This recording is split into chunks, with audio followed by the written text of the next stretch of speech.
হরে কৃষ্ণ। ধন্যবাদ, প্রণাম সকলকে। আশা করি সকলে গুরু গৌরাঙ্গের কৃপায় কুশলেই আছেন। আগামী 14ই চৈত্র 29শে মার্চ 2026 রবিবার শুভ কামদা একাদশী ব্রত উপবাস ও পরদিন পারণ দিবা 7:38 মধ্যে। তুলসী চয়নের সময় অবশ্যই আপনারা মনে রাখবেন। তুলসী চয়ন হলো 14ই চৈত্র দিবা 8:51 হইতে পরদিন দিবা 7:38 মধ্যে তুলসী চয়ন করা, অর্থাৎ তুলসী তোলা যাবে না। এই ব্রত মহিমা কথা আপনারা শ্রবণ করুন। যুধিষ্ঠির কহিলেন, হে বাসুদেব, আপনাকে নমস্কার। আপনি অনুগ্রহপূর্বক এই চৈত্র মাসের শুক্লপক্ষে একাদশী সম্বন্ধে বর্ণন করুন। তদুত্তরে শ্রীকৃষ্ণ বলিলেন, হে মহারাজ,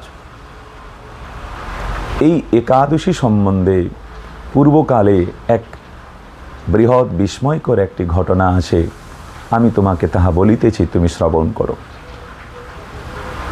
বশিষ্ঠ ঋষি রাজা দিলীপকেও যাহা বলিয়াছিলেন, আমি তোমার কাছে তাহা কীর্তন করিতেছি। বশিষ্ঠ ঋষি রাজা দিলীপকে বলিলেন, হে মহারাজ, চৈত্রী মাসের শুক্লপক্ষে একাদশী কামদা নামে প্রসিদ্ধা। এই ব্রত পালনে জীবের সকল প্রকার পাপ বিনষ্টতা হয়, পিশাচত্ব দূরীভূত হয় এবং পুণ্যদায়িনী। বশিষ্ঠ ঋষি রাজা দিলীপকে বলিলেন, মহারাজ, পূর্বকালে এক সুবর্ণময় গৃহীতে বিষধর সকল প্রকার নাগ বাস করিতেন এবং সেখানকার রাজা ছিল কি পুণ্ডরিক, এবং আরও গন্ধর্বগণ অপ্সরাগণ বাস করিতেন। তাহাদের মধ্যে ললিতা ও ললিত নামক গন্ধর্ব স্বামী স্ত্রী বাস করিতেন সেই সুবর্ণময়ী গৃহেতে। একদা সেই পুণ্ডরিক রাজসভায় ললিত গান করিতেছিলেন। এমতো অবস্থায় গান করিবার সময় তার স্ত্রীর কথা মনে পড়ে গেল। তারপরে তার জিহ্বা স্থলিত হতে লাগল।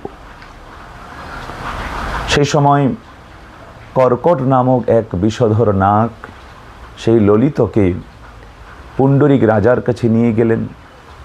রাজার সমস্ত বৃত্তান্ত শ্রবণ করিলেন যে তুমি তোমার স্ত্রীর প্রতি অত্যন্ত আসক্তি